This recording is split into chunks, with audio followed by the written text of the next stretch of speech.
Salutations. Moi, Paul, serviteur du Christ Jésus, je vous écris. Dieu m'a appelé pour être apôtre et il m'a mis à part pour annoncer sa bonne nouvelle. Cette bonne nouvelle, Dieu l'a promise depuis longtemps par ses prophètes dans les livres saints. Elle parle de son Fils. Comme être humain, il est né dans la famille de David, son ancêtre. Par l'Esprit Saint, Dieu l'a établi dans sa puissance de Fils de Dieu quand il l'a fait se lever de la mort. C'est Jésus-Christ, notre Seigneur. Par lui, j'ai reçu le don d'être apôtre, pour l'honneur du Christ, afin d'amener les gens de tous les peuples à croire en lui et à lui obéir. Vous aussi, vous faites partie de ces gens-là, puisque Jésus-Christ vous a appelés. Vous tous qui êtes à Rome, Dieu vous aime, et il vous a appelés à vivre pour lui. Que Dieu notre Père et le Seigneur Jésus-Christ vous bénissent et vous donnent la paix. Paul souhaite aller voir les chrétiens de Rome. Tout d'abord, je remercie mon Dieu par Jésus-Christ pour vous tous, parce qu'on parle de votre foi dans le monde entier. Quand j'annonce la bonne nouvelle du Fils de Dieu, je sers Dieu de tout mon cœur. Et lui, il sait que je dis la vérité. Quand je prie, je dis toujours vos noms, et je demande sans cesse de pouvoir aller chez vous, si Dieu le veut. Oui, j'ai très envie de vous voir pour partager avec vous les dons de l'Esprit Saint, alors vous serez plus forts. Ou plus exactement, quand je serai auprès de vous, la foi que nous avons, vous et moi, nous encouragera tous. Frères et sœurs chrétiens, je ne veux pas que vous ignoriez ceci. J'ai eu plusieurs fois l'intention d'aller chez vous, mais jusqu'à maintenant, je n'ai pas pu le faire. J'espérais obtenir de bons résultats chez vous comme dans les autres pays. Je dois m'occuper de tous, des gens civilisés et de ceux qui ne le sont pas, des gens instruits et des ignorants. Je désire donc vivement vous annoncer la bonne nouvelle, à vous aussi qui habitez à Rome. La bonne nouvelle est la puissance de Dieu. Je n'ai pas honte d'annoncer la bonne nouvelle. Elle est la puissance de Dieu pour sauver tous ceux qui croient. Les Juifs d'abord, les autres ensuite. En effet, la bonne nouvelle montre ceci. Dieu reconnaît les êtres humains comme justes quand ils croient en lui, et cette foi suffit. Oui, dans les livres saints, on lit « Celui qui croit en Dieu est juste, et ainsi il aura la vie. » Le péché de ceux qui ne sont pas juifs. Du haut du ciel, Dieu montre sa colère parce que les êtres humains sont pécheurs et parce qu'ils font le mal. Par leurs mauvaises actions, ils empêchent la vérité d'agir. Oui, ce qu'on peut connaître de Dieu est clair pour eux, parce que Dieu les a éclairés. La puissance sans limite de Dieu et ce qu'il est lui-même sont des réalités qu'on ne voit pas. Mais depuis la création du monde, l'intelligence peut les connaître à travers ce qu'il a fait. Les êtres humains sont donc sans excuse. En effet, ils ont connu Dieu, mais ils ne lui ont pas rendu gloire, et ils ne l'ont pas remercié. Pourtant, c'est ce qu'on doit faire pour Dieu. Au contraire, leurs idées sont devenues fausses, et leur cœur sans intelligence a perdu la lumière. Ils disent qu'ils ont la sagesse, mais ils sont devenus fous. Au lieu d'adorer le Dieu glorieux qui ne meurt pas, ils ont adoré des objets. Ces objets représentent une personne qui doit mourir, ou bien des oiseaux, des animaux à 4 pattes et des serpents. À cause de cela, Dieu les a laissés faire les actions mauvaises qu'ils voulaient, et ainsi ils salissent eux-mêmes leur corps de façon honteuse. Ils ont remplacé le vrai Dieu par des faux dieux. Ils ont adoré et ils ont servi ce que Dieu a créé à la place du Créateur. Louange à lui pour toujours. Amen. C'est pourquoi Dieu les a laissés suivre des désirs qui les couvrent de honte. Leurs femmes ne couchent plus avec des hommes, mais elles couchent avec d'autres femmes, et cette façon de faire va contre la nature. Les hommes font la même chose. Ils ne couchent plus avec des femmes, mais ils brûlent de désirs les uns pour les autres. Ils couchent ensemble, et c'est une honte. Ainsi, ils reçoivent eux-mêmes la punition que leur conduite mauvaise entraîne. Comme ils n'ont pas voulu reconnaître Dieu, Dieu les a laissés suivre leur intelligence tordue, et ils font ce qu'on ne doit pas faire. Ils sont pleins de toutes sortes d'injustices. Ils font le mal, ils veulent ce qui appartient aux autres, ils sont méchants, ils sont pleins de jalousie. Ils tuent, ils se disputent, ils trompent les autres, ils agissent n'importe comment. Ils racontent des mensonges sur les gens. Ils disent du mal d'eux. Ils sont ennemis de Dieu. Ils insultent les autres. Ils sont orgueilleux. Ils se vantent. Ils trouvent tous les moyens pour faire le mal. Ils n'obéissent pas à leurs parents. Ils sont stupides. Ils ne tiennent pas leurs promesses. Ils sont sans cœur et sans pitié. Pourtant, ils connaissent bien le jugement de Dieu. Ceux qui agissent ainsi méritent la mort. Eh bien, non seulement ils font ces choses-là, mais encore ils approuvent ceux qui les font.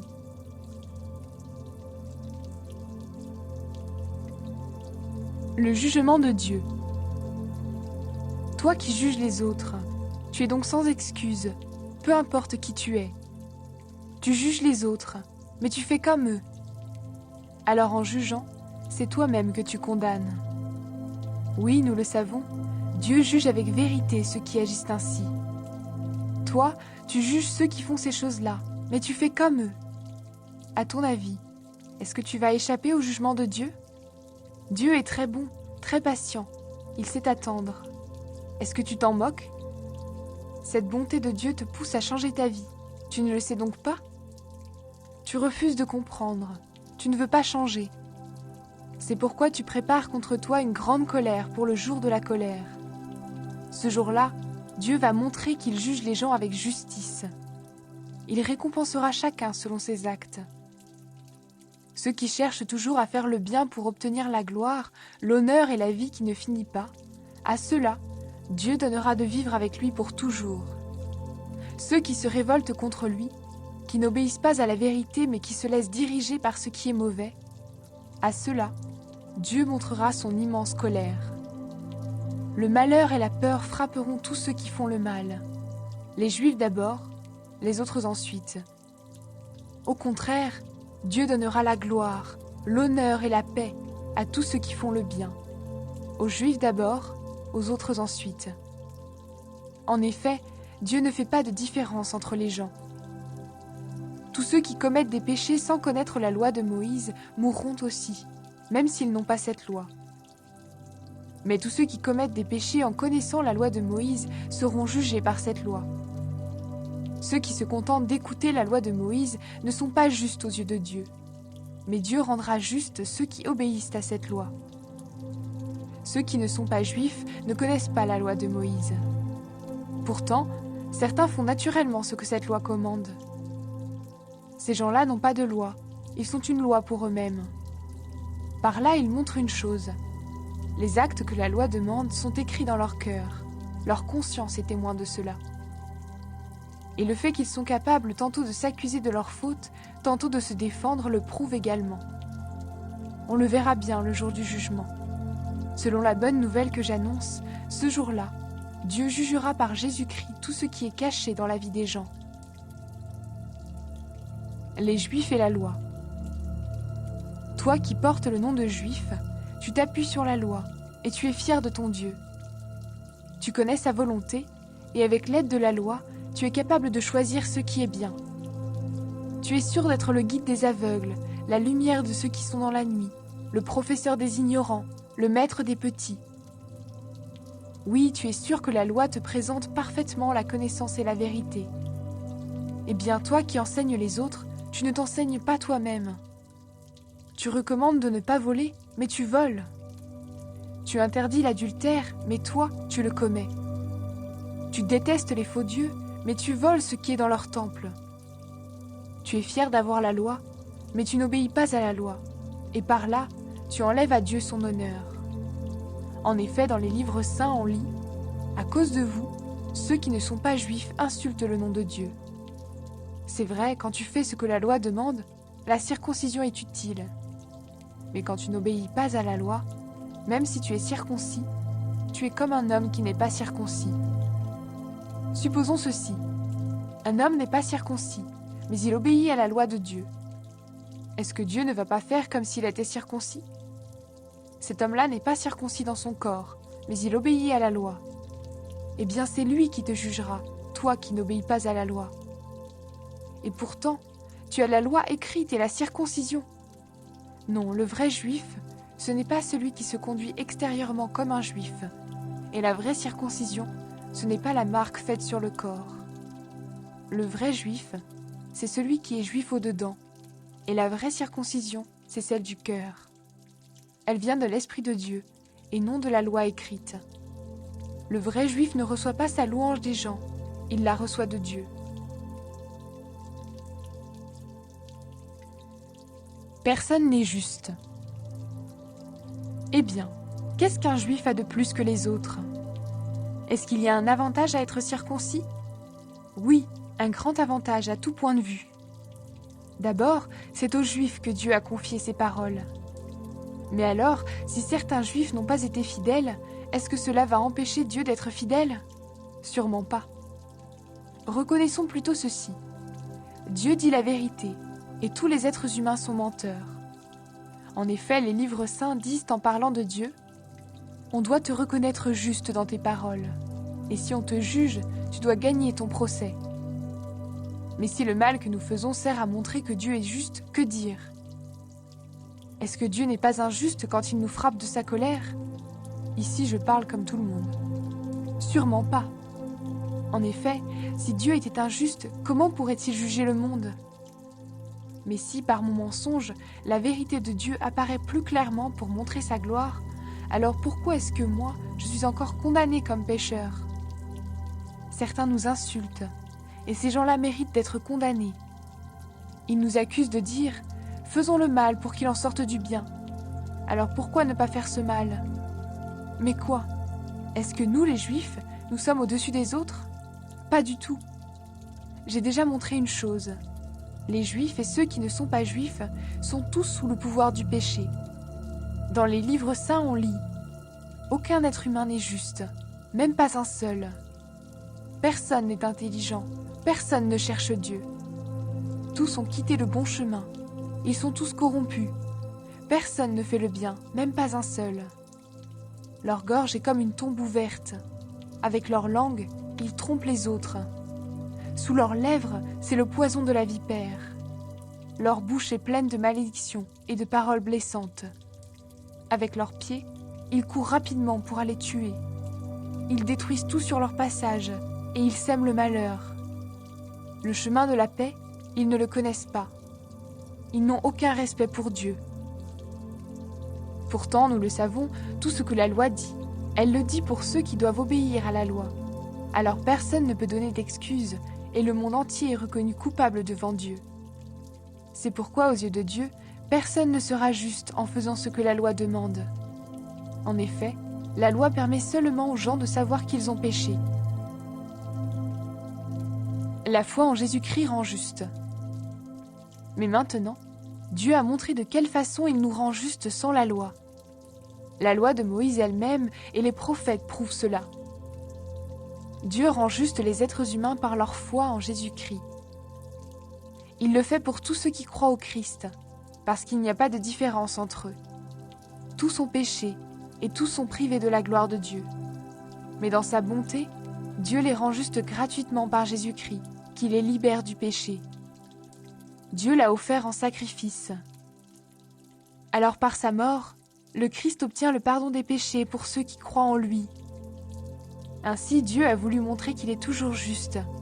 Il l'était autrefois, quand il a été patient et n'a pas puni les péchés des êtres humains.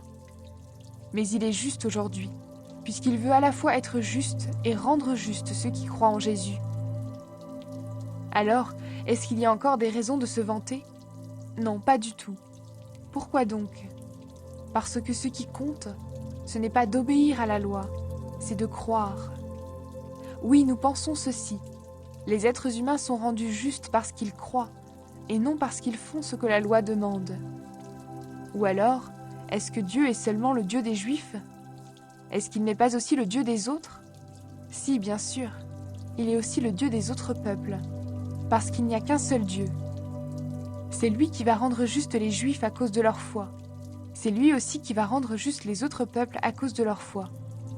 Donc quand nous croyons, est-ce que nous rendons la loi inutile? Sûrement pas. Au contraire, nous donnons à la loi toute sa valeur.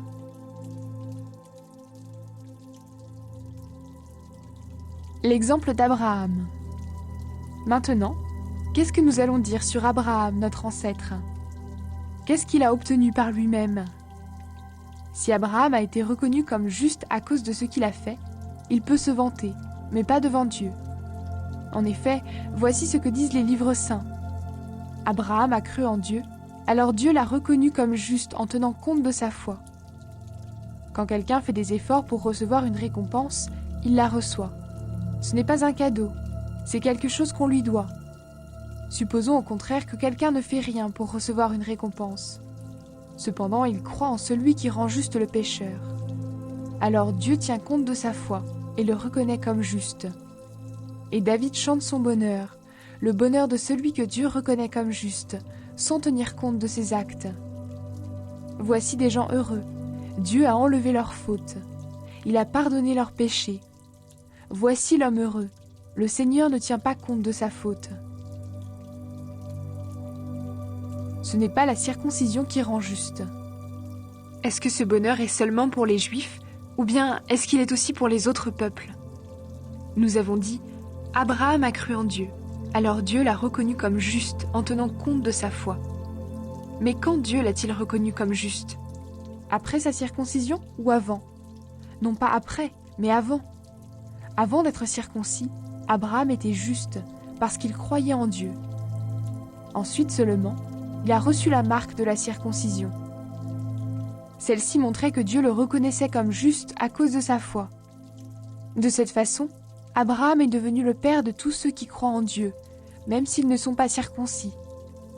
Ceux-là, Dieu les reconnaît comme justes. Abraham est devenu aussi le père des circoncis. Je veux parler de ceux qui ne sont pas seulement circoncis dans leur corps, mais qui suivent en même temps l'exemple de notre père Abraham. Lui, il a cru en Dieu avant d'être circoncis. La promesse de Dieu est pour tous ceux qui croient. Dieu a promis à Abraham et à ceux qui allaient naître de lui qu'il recevrait la terre. Mais cette promesse, Dieu ne l'a pas faite parce qu'Abraham a obéi à la loi. Il l'a faite parce qu'il a reconnu Abraham comme juste à cause de sa foi.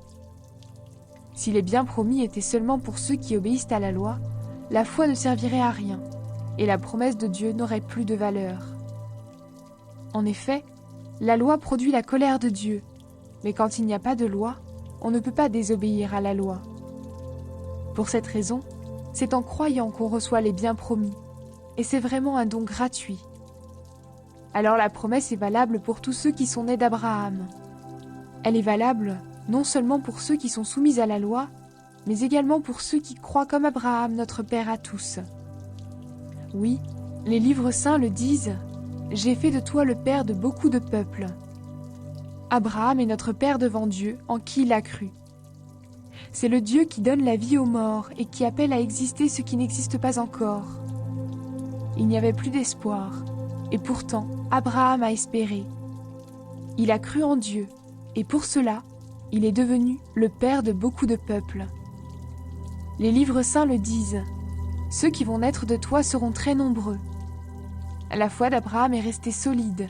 Pourtant, il avait à peu près 100 ans. Et il le savait. Son corps était déjà comme mort, et Sarah ne pouvait pas avoir d'enfant. Devant la promesse de Dieu, il n'a pas manqué de confiance. Au contraire, sa foi l'a rempli de force et il a rendu gloire à Dieu. Il était sûr d'une chose, ce que Dieu a promis, il est assez puissant pour le faire. C'est pourquoi Dieu a reconnu Abraham comme juste. Quand les livres saints disent « Dieu l'a reconnu comme juste », ces paroles ne sont pas pour Abraham seulement. Elles sont aussi pour nous, et Dieu tiendra compte de notre foi. En effet, nous croyons en lui, qui a réveillé Jésus notre Seigneur de la mort. Jésus a été livré à cause de nos fautes, mais Dieu l'a réveillé de la mort pour nous rendre justes.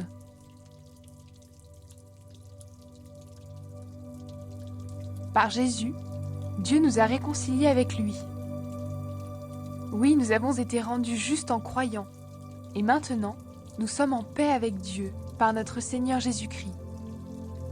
Nous croyons, et par Jésus, nous pouvons nous approcher du Dieu d'amour en qui nous vivons maintenant. Et nous sommes fiers, parce que nous espérons recevoir la gloire de Dieu. Bien plus, nous sommes fiers parce que nous souffrons.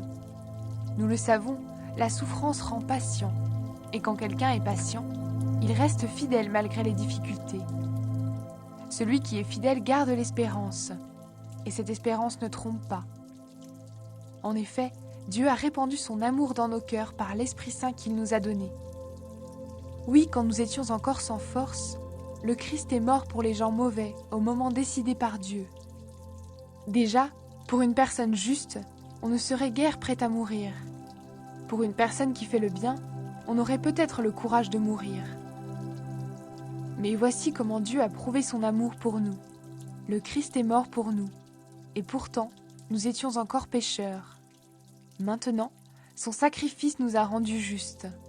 Alors c'est sûr, le Christ va nous sauver aussi de la colère de Dieu. Oui, quand nous étions les ennemis de Dieu, il nous a réconciliés avec lui par la mort de son Fils. Puisqu'il nous a réconciliés, alors c'est sûr, Dieu va aussi nous sauver par la vie de son Fils. Ce n'est pas tout. Nous sommes fiers de Dieu à cause de notre Seigneur Jésus-Christ, qui nous a maintenant réconciliés avec Dieu. Adam et Jésus-Christ. Le péché est entré dans le monde à cause d'un seul homme, Adam, et le péché a amené la mort. Alors la mort a touché tous les êtres humains parce que tous ont péché. Avant que Dieu donne la loi à Moïse, le péché était dans le monde. Mais quand il n'y a pas de loi, on ne tient pas compte du péché. Pourtant, depuis le temps d'Adam jusqu'à Moïse, la mort a été très puissante. Elle a frappé même ceux qui n'ont pas péché comme Adam, qui a désobéi à l'ordre de Dieu. Adam représentait celui qui allait venir. Mais il y a une grande différence entre le don gratuit de Dieu et la faute d'Adam. Oui, à cause de la faute d'un seul homme, Adam, un grand nombre de gens sont morts. Mais le don gratuit de Dieu est beaucoup plus important. Ce don, Dieu l'a accordé par un seul homme, Jésus-Christ. Et ainsi, il a répandu généreusement ses bienfaits sur un grand nombre de gens. Le don de Dieu produit un autre résultat que le péché d'un seul homme. En effet, après le péché d'un seul, Adam, le jugement de Dieu a eu pour résultat de condamner les êtres humains. Au contraire, le don gratuit de Dieu a eu pour résultat de les rendre justes malgré leurs nombreuses fautes. Oui, par un seul homme, par la faute d'un seul, la mort a frappé tout le monde. Mais par le seul Jésus-Christ, les êtres humains reçoivent beaucoup plus de Dieu. Il leur donne gratuitement ses bienfaits et il les rend justes. Par le Christ, ils vivront et ils seront rois avec lui. Finalement, la faute d'un seul a eu pour résultat de condamner tous les êtres humains. De même, l'action juste d'un seul a pour résultat de rendre justes tous les êtres humains. Et par là, ils ont la vie. Autrefois, un seul homme a refusé d'obéir à Dieu, et un grand nombre de gens sont devenus pécheurs. De même, un seul homme a obéi, et un grand nombre de gens seront rendus justes. La loi est arrivée, et les fautes sont devenues de plus en plus nombreuses. Mais là où les péchés sont devenus de plus en plus nombreux, les bienfaits de Dieu ont été plus nombreux encore. Autrefois, le péché avait tout pouvoir pour donner la mort. De même maintenant, la bonté de Dieu a tout pouvoir pour rendre justes les êtres humains. Et ainsi nous pouvons recevoir la vie avec Dieu pour toujours, par Jésus-Christ notre Seigneur.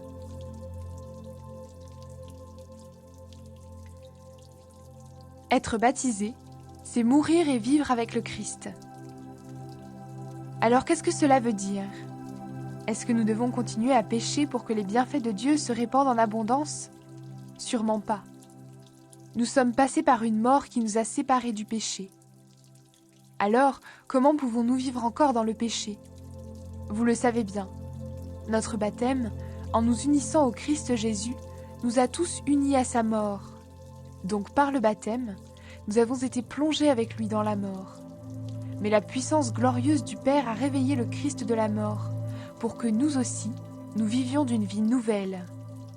En effet, nous avons été totalement unis à lui au moment où nous sommes morts avec lui. De même, nous serons unis à lui en nous levant comme lui de la mort. Comprenons bien ceci. Ce que nous étions avant a été cloué sur la croix avec le Christ. Alors le péché qui fait partie de nous-mêmes est détruit, et nous ne sommes plus esclaves du péché. Oui, celui qui est mort est libéré du péché. Mais si nous sommes morts avec le Christ, nous croyons que nous vivrons aussi avec lui. Nous le savons bien. Depuis que le Christ s'est réveillé de la mort, il ne doit plus mourir. La mort n'a plus de pouvoir sur lui. Le Christ est mort, et sa mort l'a séparé totalement du péché, une fois pour toutes. Maintenant, il est vivant, et sa vie est tout entière pour Dieu. De même, vous aussi, vous devez penser ceci.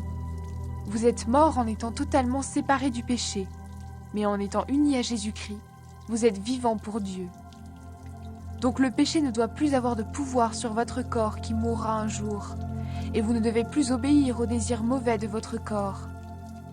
Ne mettez plus votre corps au service du péché, comme un moyen pour faire le mal. Au contraire, mettez-vous au service de Dieu, comme des vivants revenus de la mort. Servez-vous de votre corps comme d'un moyen pour faire ce qui est juste. Ce n'est plus la loi qui vous commande, mais c'est l'amour de Dieu pour vous. Le péché ne peut donc plus avoir de pouvoir sur vous. Être libéré du péché pour devenir serviteur de Dieu. Ce n'est plus la loi qui nous commande, mais c'est l'amour de Dieu pour nous. Alors est-ce une raison pour faire le mal? Sûrement pas. Vous ne savez pas ceci? Quand vous vous mettez au service de quelqu'un comme esclave, vous êtes les esclaves du maître à qui vous obéissez. Alors, ou bien vous êtes esclave du péché, et le péché vous conduit à la mort, ou bien vous êtes serviteur de Dieu, et Dieu vous rend juste parce que vous lui obéissez. Remercions Dieu. Autrefois, vous étiez esclaves du péché.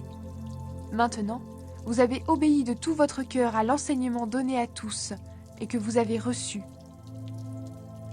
Vous avez été libérés du péché et vous êtes au service de ce qui est juste. J'utilise une comparaison humaine parce que vous avez du mal à comprendre. Autrefois, comme des esclaves, vous aviez mis votre corps au service d'une vie immorale et pleine de désordre, et le résultat, c'était la désobéissance à Dieu. De même, aujourd'hui, comme des esclaves, mettez votre corps au service de ce qui est juste, et le résultat, ce sera une vie qui plaît à Dieu. Quand vous étiez esclaves du péché, faire ce qui est juste ne vous intéressait pas. Et à ce moment-là, quelles actions avez-vous faites? Aujourd'hui, vous en avez honte, parce que le résultat, c'est la mort. Mais maintenant, vous êtes libérés du péché, et vous êtes devenus les serviteurs de Dieu.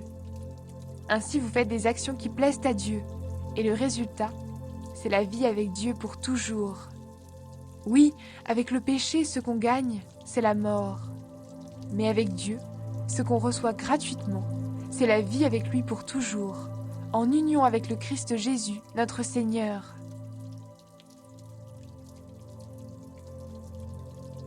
Servir Dieu d'une façon nouvelle. Frères et sœurs chrétiens, je parle à des gens qui connaissent la loi. La loi a de l'autorité sur nous seulement pendant notre vie. Vous savez sûrement cela. Par exemple, une femme mariée est liée à son mari par la loi pendant qu'il est vivant. Mais quand il meurt, cette femme est libérée de la loi qui l'attachait à lui. Si elle devient la femme d'un autre homme pendant que son mari est vivant, on dit qu'elle est adultère. Mais quand son mari meurt, elle est libérée de la loi. Elle peut devenir la femme d'un autre homme. Elle ne sera pas adultère. Pour vous, mes frères et mes sœurs, c'est la même chose. Vous êtes unis au Christ mort pour nous sur la croix. Donc vous êtes totalement séparés de la loi. Vous appartenez à quelqu'un d'autre. Et cet autre, c'est celui qui s'est réveillé de la mort. Et ainsi nous pouvons servir Dieu utilement. Oui, autrefois, quand nous faisions n'importe quoi, nos désirs mauvais utilisaient la loi pour agir dans notre corps. Et le résultat, c'était la mort. Mais maintenant, nous sommes totalement séparés de ce qui nous écrasait. Alors nous pouvons servir Dieu d'une façon nouvelle, en obéissant à l'Esprit Saint. Et nous ne servons plus Dieu à la manière d'autrefois, en obéissant à la loi de Moïse. À quoi sert la loi? Alors qu'est-ce que cela veut dire? Est-ce que la loi appartient au péché? Sûrement pas. Mais j'ai connu le péché seulement par la loi. En effet, je ne pouvais pas connaître les désirs mauvais sans ce commandement de la loi. Tu n'auras pas de désirs mauvais. Le péché a profité de l'occasion. Il s'est servi du commandement pour produire en moi toutes sortes de désirs mauvais. Le péché, c'est une chose morte s'il n'y a pas de loi. Autrefois, quand il n'y avait pas de loi, j'étais vivant. Mais quand le commandement est venu, c'est le péché qui est devenu vivant, et moi, je suis mort. C'est pourquoi le commandement qui devait me conduire à la vie m'a conduit à la mort. Oui, le péché a profité de l'occasion, il s'est servi du commandement pour me tromper, et ainsi il m'a fait mourir. Mais la loi est sainte, et le commandement est saint, juste et bon. Alors est-ce qu'une chose bonne peut faire mourir? Sûrement pas. Mais le péché s'est servi d'une chose bonne pour me donner la mort. De cette façon, le commandement a permis de reconnaître combien le péché est mauvais et de montrer toute sa violence. L'être humain est dominé par le péché. Oui, nous le savons, la loi vient de Dieu. Mais moi, je suis un homme faible, vendu comme esclave au péché. Vraiment, ce que je fais, je ne le comprends pas. Ce que je veux, je ne le fais pas. Et ce que je déteste, je le fais. Si je fais ce que je ne veux pas, je reconnais que la loi est bonne. Alors ce n'est pas moi qui agis, c'est le péché qui habite en moi. Oui, je le sais, le bien n'habite pas en moi, je veux dire en moi qui suis faible. Pour moi, vouloir le bien, c'est possible, mais faire le bien, c'est impossible. En effet, le bien que je veux, je ne le fais pas, et le mal que je ne veux pas, je le fais. Si je fais ce que je ne veux pas, ce n'est pas moi qui agis, mais c'est le péché qui habite en moi. Ainsi je découvre cette loi, quand je veux faire le bien, c'est le mal qui se présente à moi. Au fond de moi-même, la loi de Dieu me plaît, mais je trouve dans mon corps une autre loi. Elle lutte contre la loi avec laquelle mon intelligence est d'accord. Cette loi me fait prisonnier de la loi du péché qui est en moi. Me voilà bien malheureux. Qui va me libérer de ce corps qui me conduit vers la mort? Remercions Dieu par Jésus-Christ notre Seigneur. Ainsi, avec mon intelligence, j'accepte la loi de Dieu, mais avec ma faiblesse, j'obéis à la loi du péché.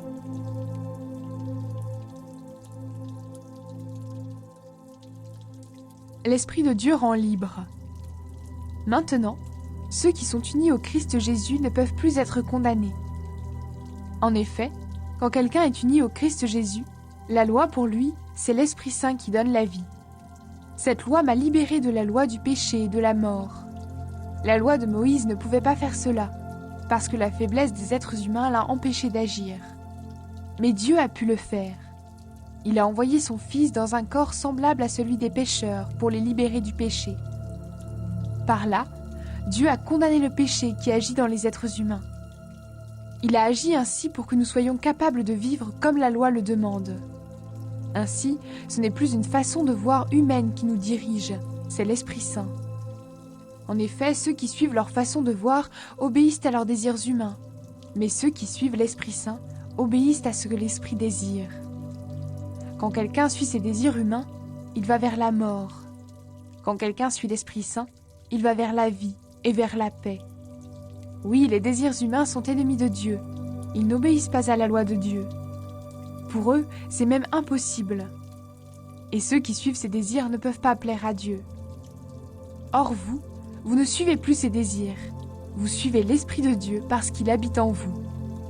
Si quelqu'un n'a pas l'Esprit du Christ, il n'appartient pas au Christ. Mais le Christ est en vous. Bien sûr, votre corps va mourir à cause du péché. Mais puisque vous avez été rendus justes, l'Esprit Saint vous donne la vie. Dieu a réveillé Jésus de la mort. Si l'Esprit de Dieu habite en vous, ce Dieu qui a réveillé le Christ de la mort donnera la vie par son Esprit à vos corps qui doivent mourir. C'est pourquoi, frères et sœurs, nous avons une dette. Ce n'est pas envers nos désirs humains que nous avons une dette. Nous ne devons pas vivre comme ils le demandent. Si vous vivez en suivant ces désirs, vous mourrez. Au contraire, si avec l'aide de l'Esprit Saint vous faites disparaître vos façons de faire égoïstes, vous vivrez. En effet, tous ceux que l'Esprit de Dieu conduit sont enfants de Dieu. Et l'Esprit que vous avez reçu ne fait pas de vous des esclaves qui ont encore peur, mais il fait de vous des enfants de Dieu. Et par cet Esprit, nous crions vers Dieu en lui disant « Abba, Père !» L'Esprit Saint lui-même nous donne ce témoignage. Nous sommes enfants de Dieu. Alors si nous sommes enfants de Dieu, nous recevrons en partage les biens promis par Dieu à son peuple. Et ces biens, nous les recevrons avec le Christ. Oui, si nous participons à ses souffrances, nous participerons aussi à sa gloire. Dieu veut faire participer les êtres humains à sa gloire. Comparons les souffrances d'aujourd'hui avec la gloire que Dieu nous montrera clairement plus tard. À mon avis, elles sont peu de choses. Oui, le monde créé par Dieu attend avec impatience le moment où Dieu montrera la gloire de ses enfants. Ce monde est tombé sous le pouvoir de forces qui n'ont aucune valeur. Ce n'est pas lui qui a voulu cela, mais c'est Dieu qui l'a mis sous ce pouvoir. Pourtant, il y a encore de l'espoir pour ce monde. Lui aussi, il sera libéré des forces qui le détruisent et qui le rendent esclave. Alors il participera à la liberté et à la gloire des enfants de Dieu.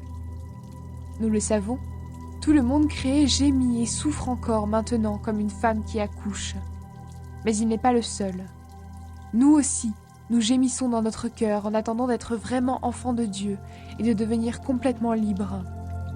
Pourtant, nous avons déjà reçu l'Esprit Saint comme première part des dons que Dieu a promis. En effet, nous sommes sauvés, mais en espérance seulement. Quand on voit ce qu'on espère, on n'appelle plus cela espérer.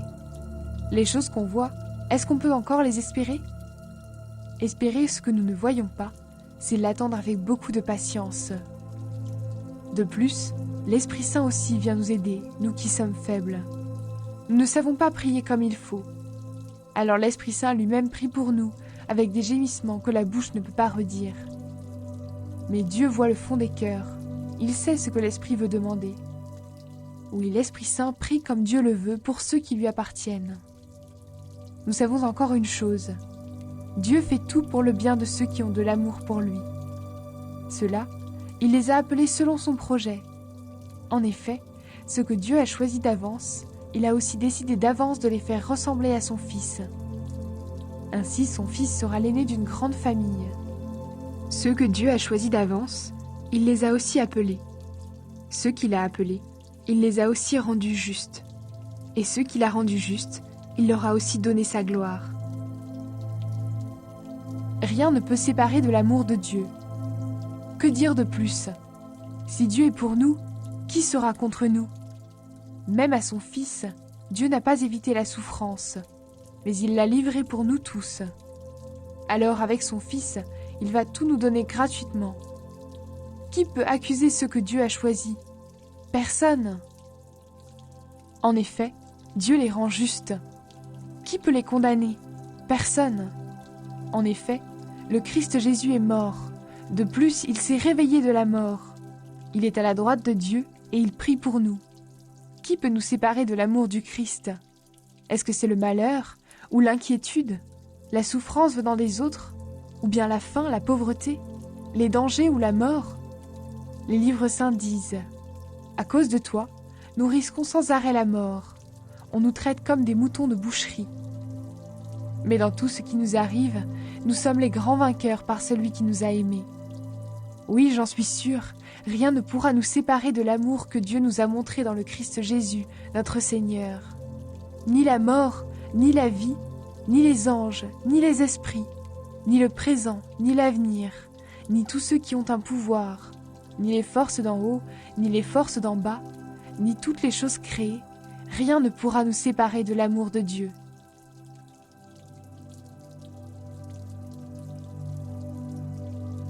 Dieu a choisi le peuple d'Israël. Je suis unie au Christ, donc je vais dire la vérité, je ne vais pas mentir. Ma conscience guidée par l'Esprit Saint me dit aussi que c'est vrai. Mon cœur est plein d'une grande tristesse et je souffre sans cesse. Oui, je souhaiterais moi-même être rejetée par Dieu et séparée du Christ pour mes frères et sœurs juifs. Ils sont du même peuple que moi, ce sont des Israélites. Dieu a fait de ses enfants, il leur a montré sa gloire. Il a fait alliance avec eux, il leur a donné la loi, le culte, les promesses et les ancêtres célèbres. C'est dans leur peuple que le Christ est né comme être humain, lui qui est Dieu au-dessus de tout. Louange à lui pour toujours. Amen. Pourtant, la promesse de Dieu n'a pas été sans résultat. En effet, ceux qui sont nés d'Israël n'appartiennent pas tous au vrai peuple d'Israël. Et ceux qui sont nés dans la famille d'Abraham ne sont pas tous ses vrais enfants. Oui, Dieu a dit à Abraham, « Les enfants que je t'ai promis, tu les auras par Isaac. » Voici le sens de ces paroles. Ce ne sont pas les enfants nés de la volonté d'un homme et d'une femme qui sont les enfants de Dieu. Les vrais enfants, ce sont les enfants nés de la promesse de Dieu. Voici les paroles de la promesse. Je reviendrai dans 1 an, et Sarah aura un fils. Ce n'est pas tout. Il y a aussi Rebecca. Elle a eu 2 enfants du même père, notre ancêtre Isaac. Ces enfants n'étaient pas encore nés. Ils n'avaient pas encore fait ni bien ni mal. Pourtant Dieu a dit à Isaac, « Le frère aîné servira le plus jeune. » Les livres saints le disent. J'ai préféré Jacob à Ésaü. Ceci s'est passé pour que le projet de Dieu se réalise. Dieu choisit les gens librement. Ce choix ne dépend pas de leurs actes, mais il dépend seulement de Dieu qui les appelle. Qu'est-ce que cela veut dire? Est-ce que Dieu est injuste? Sûrement pas. En effet, il a dit à Moïse, « J'aurai pitié de qui je veux avoir pitié. Je serai bon avec qui je veux être bon. » Donc la bonté de Dieu ne dépend pas de ce que les gens veulent, ni de leurs efforts, mais elle dépend seulement de Dieu qui a pitié. Dans les livres saints, Dieu dit au roi d'Égypte, « Je t'ai fait roi pour montrer ma puissance en toi et pour faire connaître mon nom sur toute la terre. » On le voit, Dieu a pitié de qui il veut, et il ferme le cœur de qui il veut. Dieu choisit les gens librement. Mais alors, tu vas me dire, Dieu fait encore des reproches, pourquoi donc? En effet, qui peut résister à ce qu'il veut? Mais qui es-tu, toi, pour discuter avec Dieu? Est-ce que le plat demande à celui qui l'a fait, pourquoi est-ce que tu m'as fait comme cela? Est-ce que le potier ne peut pas faire ce qu'il veut avec son argile? Avec la même terre, est-ce qu'il ne peut pas faire un joli plat et un plat ordinaire? Dieu a voulu montrer sa colère et faire connaître sa puissance.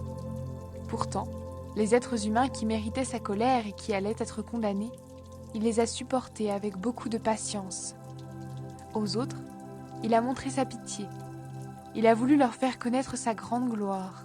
Il les a préparés à recevoir cette gloire. Et ces gens-là, c'est nous. Il nous a appelés non seulement parmi les Juifs, mais aussi parmi ceux qui ne sont pas Juifs.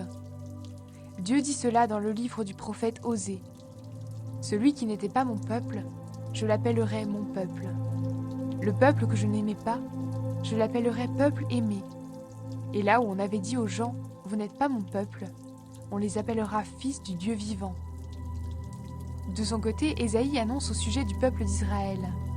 Même si les Israélites deviennent aussi nombreux que les grains de sable au bord de la mer, seule une partie d'entre eux sera sauvée. En effet, le Seigneur fera sur la terre ce qu'il a dit, rapidement et jusqu'au bout. Ésaïe a dit aussi par avance, « Le Dieu Tout-Puissant nous a laissé quelques enfants. Sinon, nous serions devenus comme la ville de Sodome, comme la ville de Gomorrhe. » Dieu rend juste tous ceux qui croient en Jésus-Christ. Qu'est-ce que cela veut dire? Eh bien, des gens qui ne sont pas juifs ont été rendus justes en croyant. Pourtant, ils ne cherchaient pas à être justes. Au contraire, le peuple d'Israël cherchait à devenir juste par la loi. Pourtant, il n'y est pas arrivé. Pourquoi? Parce que cette justice, les Juifs ne l'attendaient pas de la foi. Ils croyaient l'obtenir par leurs actes. Ils ont heurté la pierre qui fait perdre l'équilibre. En effet, dans les livres saints, Dieu dit « Je pose dans la ville de Sion une pierre qui fait perdre l'équilibre, un rocher qui fait tomber. Mais celui qui s'appuie sur ce rocher ne le regrettera pas. »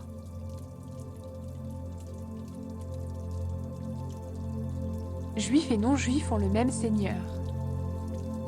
Frères et sœurs chrétiens, je désire de tout mon cœur que les Juifs soient sauvés, et je demande cela à Dieu pour eux.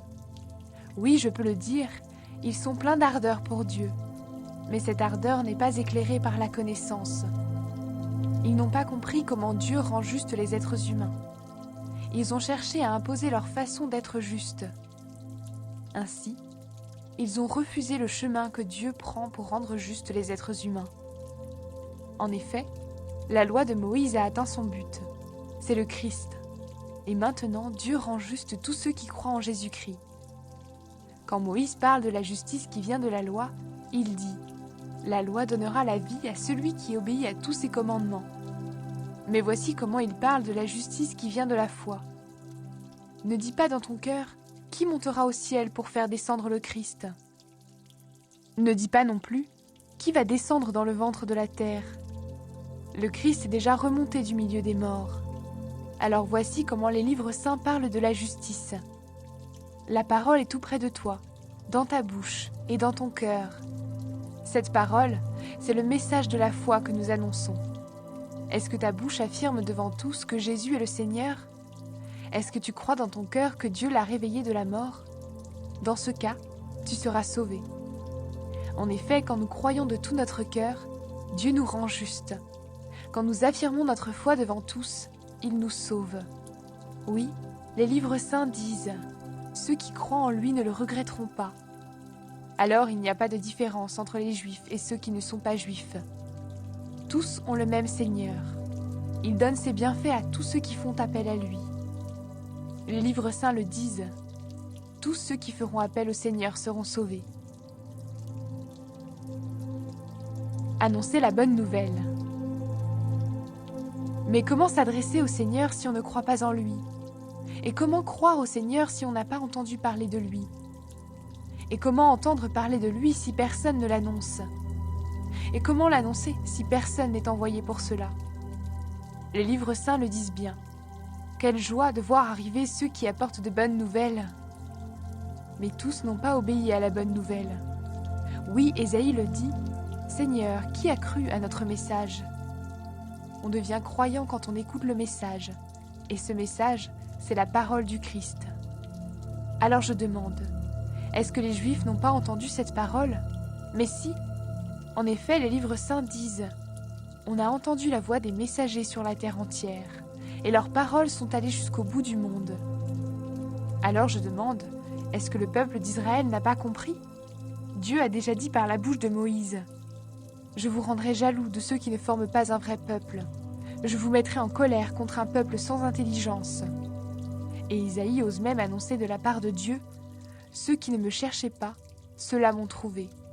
Et je me suis montré à ceux qui ne me demandaient rien. » Mais au sujet du peuple d'Israël, Dieu dit, toute la journée, j'ai tendu les mains vers un peuple qui n'obéit pas et qui est contre moi.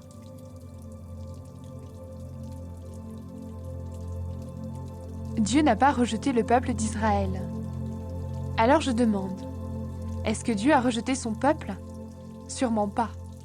La preuve, moi, je suis israélite, de la famille d'Abraham, de la tribu de Benjamin.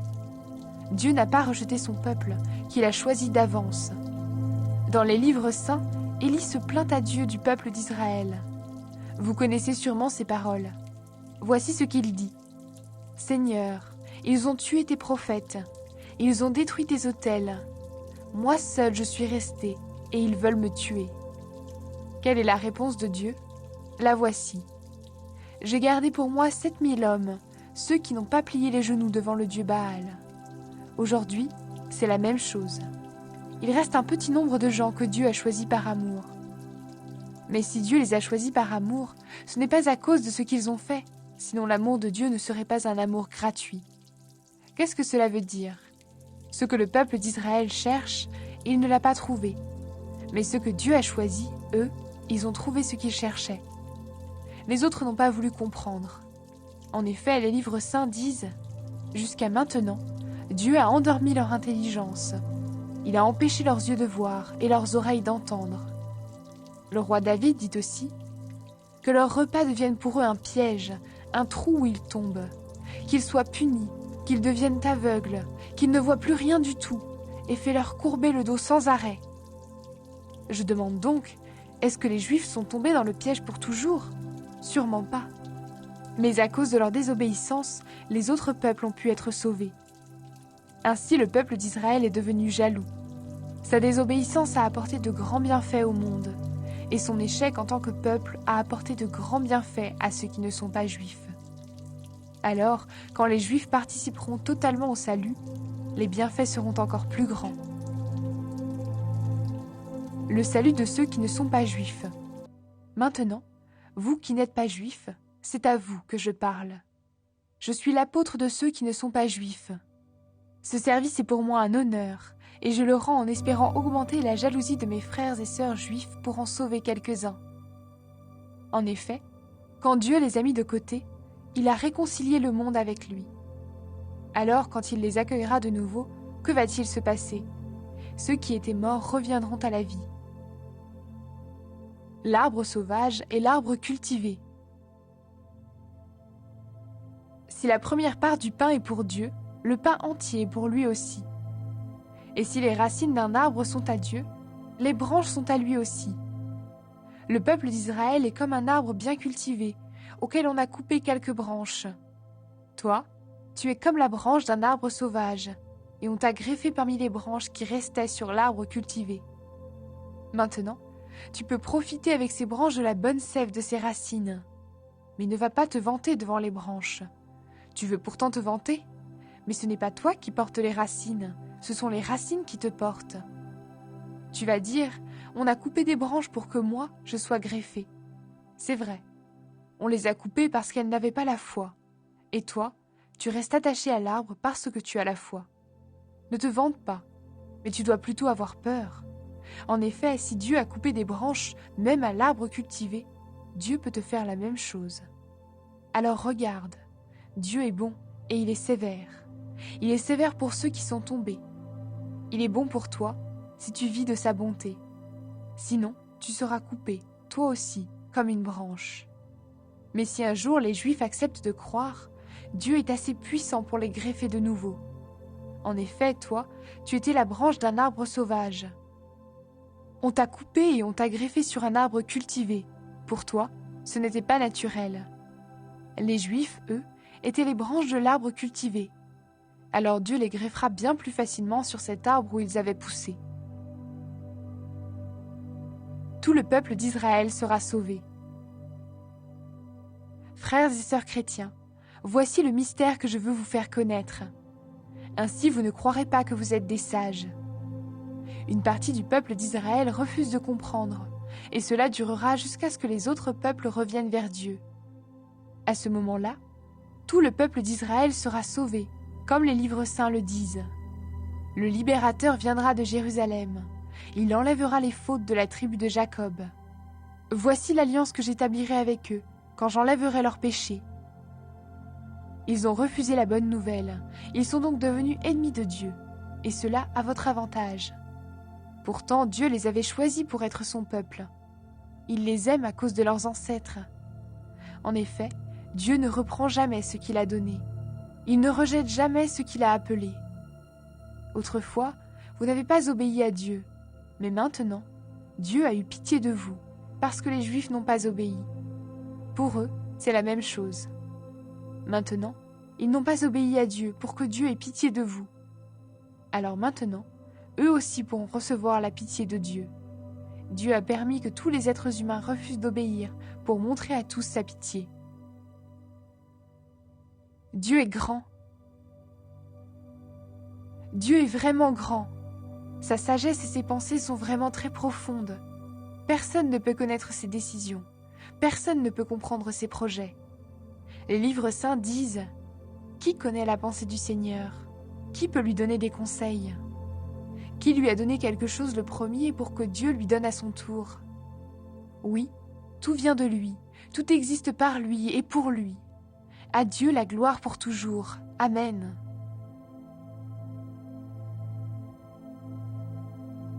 La vie nouvelle avec le Christ. Frères et sœurs chrétiens, Dieu est plein de bonté pour nous. Alors je vous demande ceci. Offrez-lui votre personne et votre vie. C'est le sacrifice réservé à Dieu et qui lui plaît. Voilà le vrai culte que vous devez lui rendre. Ne suivez pas les coutumes du monde où nous vivons, mais laissez Dieu vous transformer en vous donnant une intelligence nouvelle.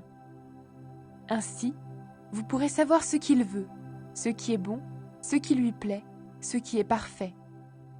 Dieu m'a donné gratuitement ses bienfaits. Je peux donc dire à chacun de vous, ne vous croyez pas plus important que vous n'êtes, mais que chacun se juge comme il est, selon la mesure de foi que Dieu lui a donnée en partage. En effet, dans notre corps, il y a plusieurs parties, et elles ne font pas toutes la même chose. De même, nous qui sommes plusieurs, Nous formons tous ensemble un seul corps en étant unis au Christ. Et nous sommes tous unis les uns aux autres, chacun à sa place, comme les parties d'un même corps. Nous avons reçu de Dieu des dons, et ils sont différents pour chacun de nous. Alors si quelqu'un a le don de parler comme un prophète, qu'il parle en accord avec la foi commune à tous. Si quelqu'un a le don de servir, qu'il serve. Si quelqu'un a le don d'enseigner, qu'il enseigne. Si quelqu'un a le don d'encourager, qu'il encourage. Celui qui donne doit donner sans compter. Celui qui dirige la communauté doit le faire avec ardeur. Celui qui aide les pauvres doit le faire avec joie. Que votre amour soit vrai. Détestez le mal. Attachez-vous au bien. Aimez-vous de tout votre cœur comme des frères et sœurs chrétiens. Soyez toujours les premiers à vous respecter les uns les autres. Servez le Seigneur activement, sans paresse et de tout votre cœur. Soyez dans la joie à cause de votre espérance. Restez patient dans le malheur. Continuez à prier fidèlement. Aidez les chrétiens qui en ont besoin. Recevez bien ceux qui viennent chez vous. Souhaitez du bien à ceux qui vous font souffrir. Souhaitez du bien et non du mal. Soyez dans la joie avec ceux qui sont dans la joie. Pleurez avec ceux qui pleurent. Soyez bien d'accord entre vous. Ne cherchez pas de grandes choses, mais laissez-vous attirer par ce qui est simple. Ne vous prenez pas pour des sages. Ne rendez à personne le mal pour le mal. Cherchez à faire le bien devant tous. Autant que possible, si cela dépend de vous, vivez en paix avec tous. Amis très chers, ne vous vengez pas vous-même, mais laissez la colère de Dieu agir. En effet, dans les livres saints, le Seigneur Dieu dit « À moi la vengeance, c'est moi qui donnerai à chacun ce qu'il mérite. » Mais il dit aussi « Si ton ennemi a faim, donne-lui à manger. S'il a soif, donne-lui à boire. Alors si tu fais cela, c'est comme si tu mettais des charbons brûlants sur sa tête. Ne te laisse pas vaincre par le mal, mais sois vainqueur du mal par le bien. »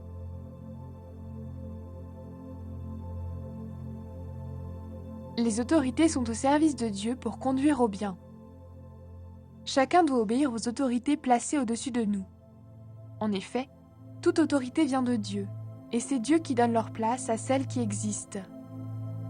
Alors, si quelqu'un lutte contre les autorités, il lutte contre l'ordre voulu par Dieu, et ceux qui refusent de leur obéir seront condamnés. Quand on fait le bien, on ne doit pas avoir peur des autorités officielles, mais on doit avoir peur d'elles quand on fait le mal. Tu ne veux pas avoir peur des autorités?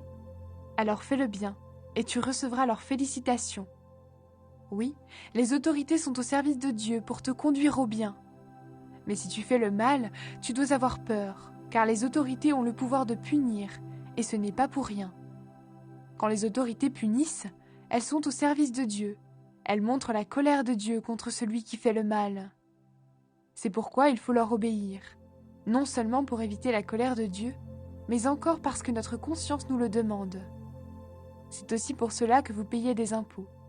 En effet, les fonctionnaires qui les demandent sont chargés de ce travail par Dieu. Donnez à chacun ce que vous lui devez. Si c'est l'impôt, payez l'impôt. Si c'est une taxe, payez-la. Si c'est l'obéissance, obéissez. Si c'est le respect, soyez respectueux. Aimer les autres, c'est obéir à la loi de Dieu. N'ayez aucune dette envers personne, sauf la dette de l'amour que vous devez avoir entre vous.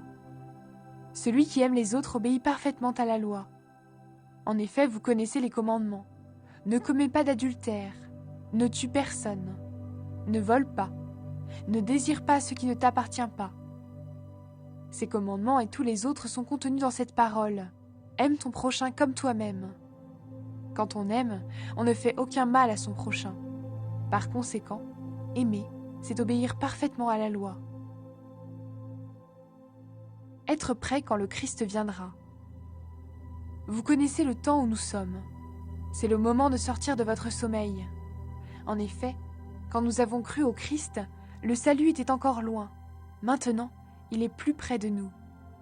La nuit est bientôt finie, le jour va se lever. Alors débarrassons-nous des actions mauvaises commises pendant la nuit. Prenons les armes utilisées en pleine lumière. Menons une vie honnête comme en plein jour. Évitons de trop manger ou de trop boire. N'ayons pas une vie immorale. Ne nous conduisons pas n'importe comment. évitons les disputes et les jalousies. Soyez semblables au Seigneur Jésus-Christ. Ne vous laissez pas entraîner vers le mal par vos mauvais désirs.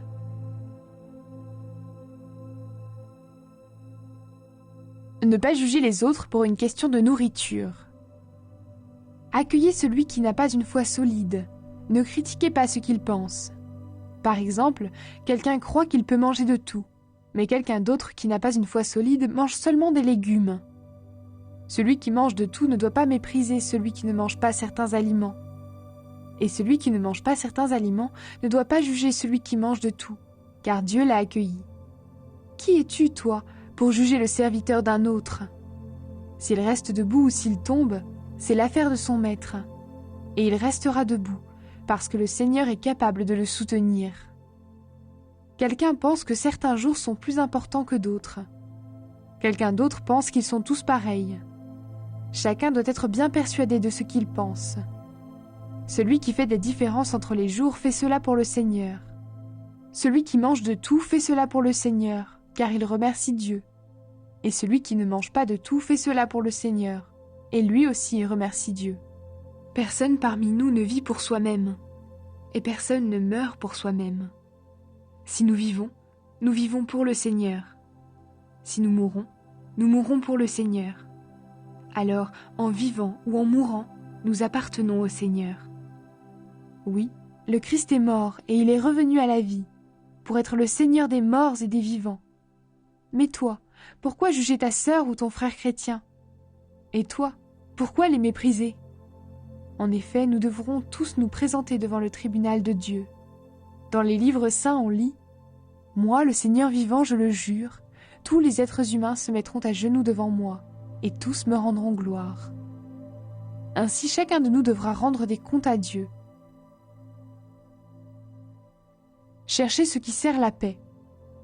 Arrêtons donc de nous juger les uns les autres. Mais voici plutôt ce que vous devez décider.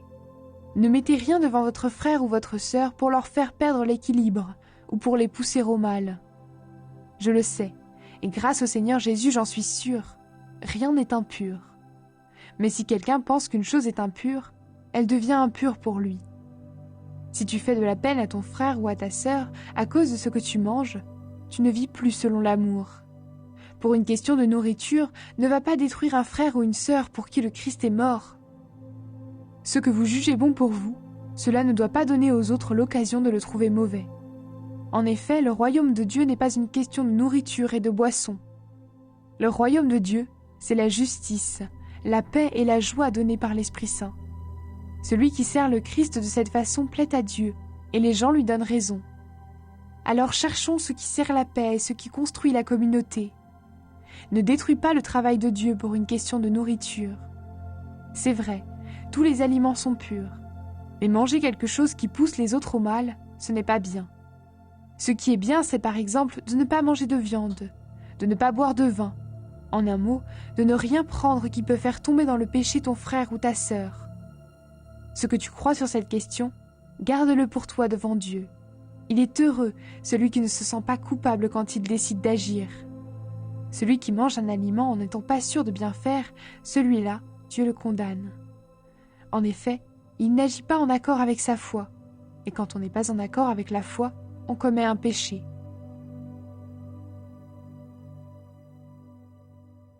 Suivre l'exemple du Christ. Nous qui sommes forts, nous devons porter la faiblesse de ceux qui n'ont pas cette force. Nous ne devons pas chercher ce qui nous plaît. Chacun de nous doit chercher à plaire aux autres pour le bien, pour construire la communauté. Le Christ, lui, n'a pas cherché ce qui lui plaisait. Au contraire, les livres saints disent « Les insultes de ceux qui t'insultent sont tombées sur moi ». En effet, tous les livres saints écrits autrefois ont été écrits pour nous instruire. Ils doivent nous donner patience et courage pour que nous possédions l'espérance. La patience et le courage viennent de Dieu. Que Dieu vous rende donc capable d'être bien d'accord entre vous en suivant l'exemple du Christ Jésus. Alors, d'un même cœur et d'une même bouche, vous pourrez rendre gloire à Dieu, le Père de notre Seigneur Jésus-Christ. Accueillez-vous les uns les autres comme le Christ vous a accueillis pour la gloire de Dieu. Je vous le dis, Dieu est fidèle. C'est pourquoi le Christ est devenu le serviteur des Juifs. pour accomplir les promesses faites par Dieu aux ancêtres. Et les non-juifs rendent gloire à Dieu à cause de sa bonté. En effet, les livres saints disent « Pour cela, je te fêterai parmi tous les peuples, et je chanterai en l'honneur de ton nom. » Les livres saints disent encore « Peuple, réjouissez-vous avec le peuple que Dieu a choisi. Pays du monde entier, chantez la louange du Seigneur. Tous les peuples, chantez la grandeur de Dieu. » Ésaïe dit aussi « Un homme de la famille de Jessé va venir. Il se lèvera pour gouverner les autres peuples, et ces peuples mettront leur espoir en lui. » Que Dieu qui donne l'espérance vous remplisse de paix et de joie à cause de votre foi. Alors vous serez plein d'espérance par la puissance de l'Esprit Saint. Paul, serviteur du Christ. Frères et sœurs, personnellement j'en suis sûr, vous êtes vous-même pleins de bonne volonté. Vous savez tout ce qu'il faut connaître et vous êtes capables de vous donner des conseils les uns aux autres. Pourtant, quelquefois dans cette lettre, je n'ai pas hésité à vous rappeler ce que vous avez déjà appris. Je l'ai fait parce que Dieu, dans sa bonté, a fait de moi le serviteur du Christ Jésus pour ceux qui ne sont pas juifs. Il m'a mis à part pour annoncer sa bonne nouvelle. Alors ceux qui ne sont pas juifs pourront devenir une offrande agréable à Dieu. Et c'est l'Esprit Saint qui rend cette offrande digne d'être pour Dieu. C'est pourquoi, uni au Christ Jésus, je peux être fier du travail que j'ai fait pour Dieu. En effet, si j'ose parler de quelque chose, c'est seulement de ce que le Christ a fait pour moi. Par moi, il a amené ceux qui ne sont pas juifs à obéir à Dieu. Il a fait cela par des paroles et par des actes, par des signes puissants et extraordinaires, avec la force de l'Esprit de Dieu. Et depuis Jérusalem jusqu'à la région d'Illyrie, j'ai annoncé pleinement la bonne nouvelle du Christ. Mais j'ai voulu annoncer la bonne nouvelle seulement dans les régions qui ne connaissaient pas encore le Christ. J'ai fait cela pour ne pas construire sur des fondations préparées par quelqu'un d'autre. J'ai suivi ce que les livres saints disent. Ceux à qui on ne l'a pas annoncé vont le voir. Ceux qui n'ont rien entendu à son sujet vont comprendre. Les voyages de Paul. Et c'est ce qui m'a toujours empêché d'aller chez vous. Mais maintenant, j'ai terminé mon travail dans ces régions. Comme j'ai très envie d'aller chez vous depuis plusieurs années, je le ferai quand j'irai en Espagne. Oui, j'espère vous voir en allant là-bas, et je compte sur votre aide pour y aller. En tout cas, je resterai avec vous pendant quelque temps. Mais maintenant, je vais à Jérusalem pour rendre service aux membres du peuple de Dieu qui sont dans cette ville. En effet, les chrétiens de Macédoine et d'Achaïe ont décidé de donner de l'argent pour les chrétiens de Jérusalem qui sont pauvres. Ils ont décidé de les aider, mais en réalité, c'est une dette qu'ils avaient envers eux. Les chrétiens de Macédoine et d'Achaïe ne sont pas d'origine juive. Pourtant, ils ont reçu les richesses spirituelles des Juifs de Jérusalem devenus chrétiens. Alors, à leur tour, ils doivent partager leurs richesses matérielles avec eux. Quand j'aurai réglé cette affaire, quand j'aurai remis l'argent à la communauté de Jérusalem, j'irai en Espagne en passant chez vous. Et je le sais, quand j'irai chez vous, je viendrai avec toute la bénédiction du Christ. Frères et sœurs, luttez avec moi quand vous priez Dieu pour moi. Je vous le demande par notre Seigneur Jésus-Christ et par l'amour que l'Esprit Saint nous donne. Priez pour que je ne tombe pas entre les mains des gens de Judée qui ne croient pas au Christ. Priez pour que les chrétiens acceptent de bon cœur l'aide que j'apporte à Jérusalem. Alors je pourrai venir chez vous dans la joie, et si Dieu le veut, je pourrai me reposer un peu avec vous. Que le Dieu de paix soit avec vous tous. Amen.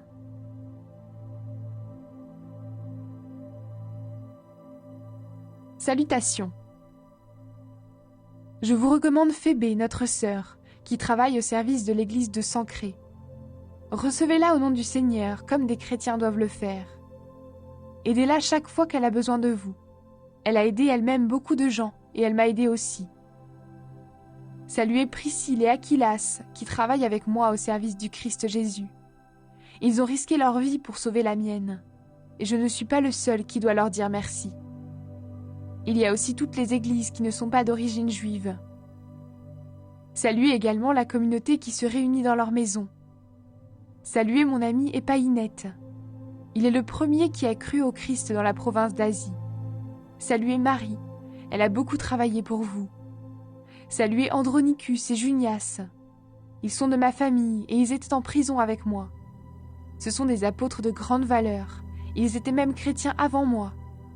Saluez Ampliatus, mon ami dans le Seigneur.